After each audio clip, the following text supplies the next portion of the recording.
Excel Language School. A real passion for learning. Okay, so today we are going to talk about an IELTS Task 1 essay that has been graded by a professional grader.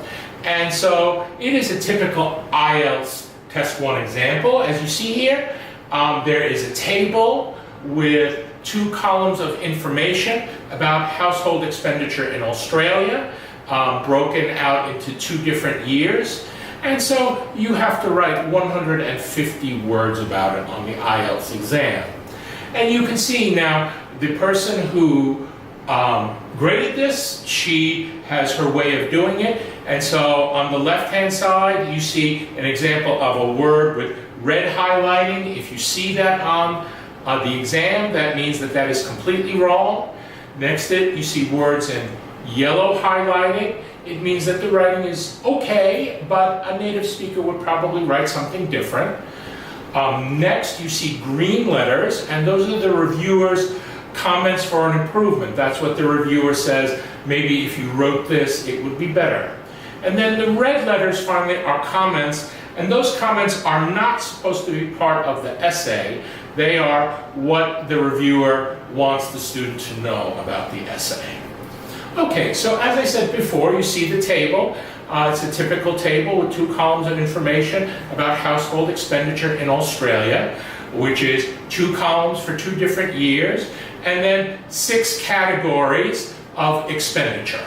Okay, so let's start with the first paragraph. Now, the first paragraph is the paragraph that begins with the word, the given table. And before I start talking about it, I want to say to you that I am a teacher, and the reviewer is a different teacher, and I don't always agree with the reviewer. So I'm just going to say when I don't agree with the reviewer. For example, I think here in the first paragraph, I don't agree with some of the advice that the reviewer gave. And the first thing I don't agree with is the first words that the students write is the given table. The given table. And I see this a lot in my class. Students like to write the given table. I think they learn this in class. But I always ask a student, why do you write given? Why not just write the table?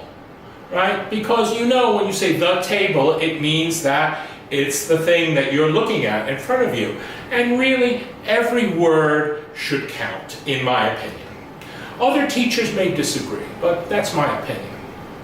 Okay, and also you'll see there is a sentence, and the sentence says here, a typical Australian household allocated their monthly budget. And so now the reviewer did not pick this up, but for me that's a mistake, because a typical Australian household is singular,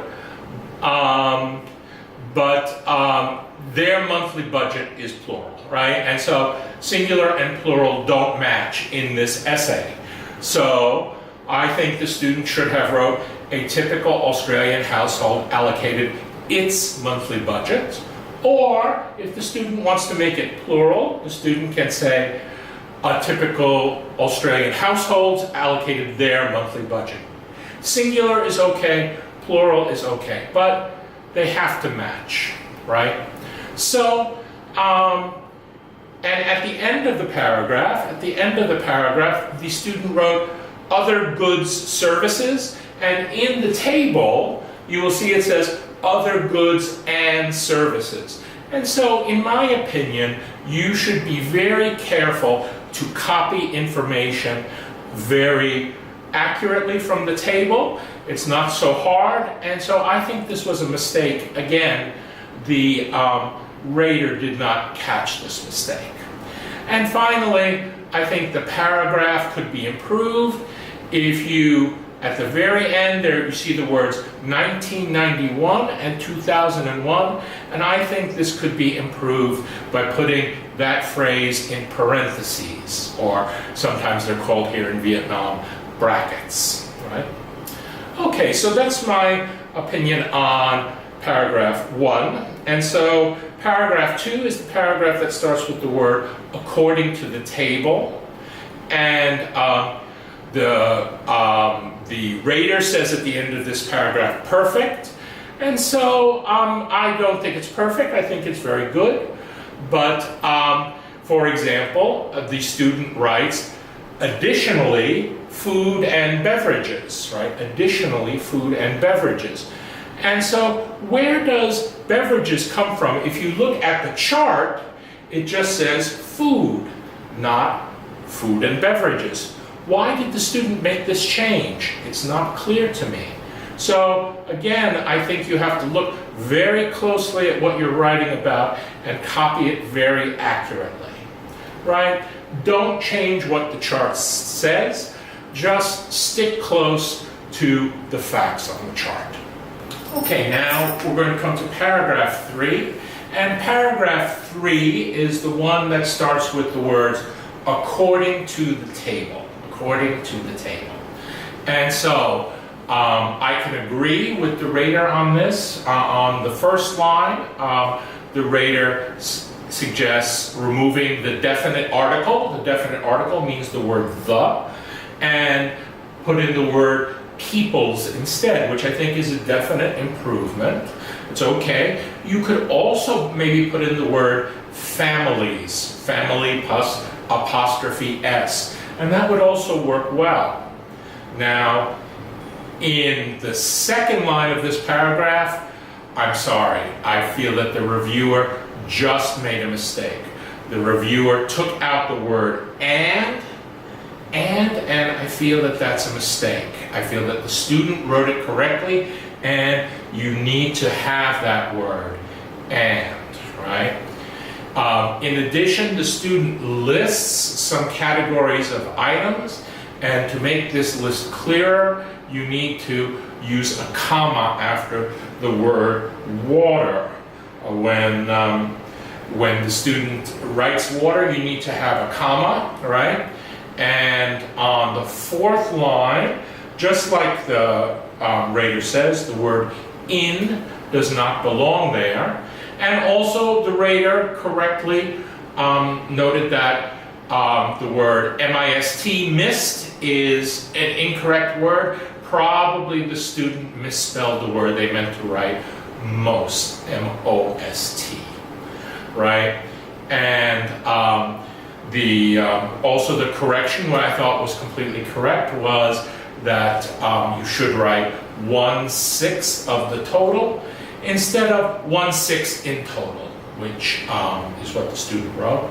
And in the last line, the student made really a careless error that you see many students make because they are writing very fast, and maybe they don't have time to proofread their work, or maybe they don't proofread their work because they're just too stressed, they forget.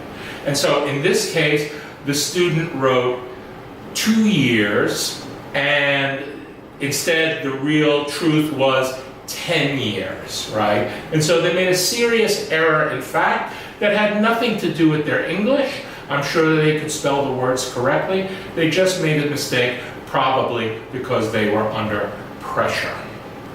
Okay, and so now we'll move on to paragraph 4.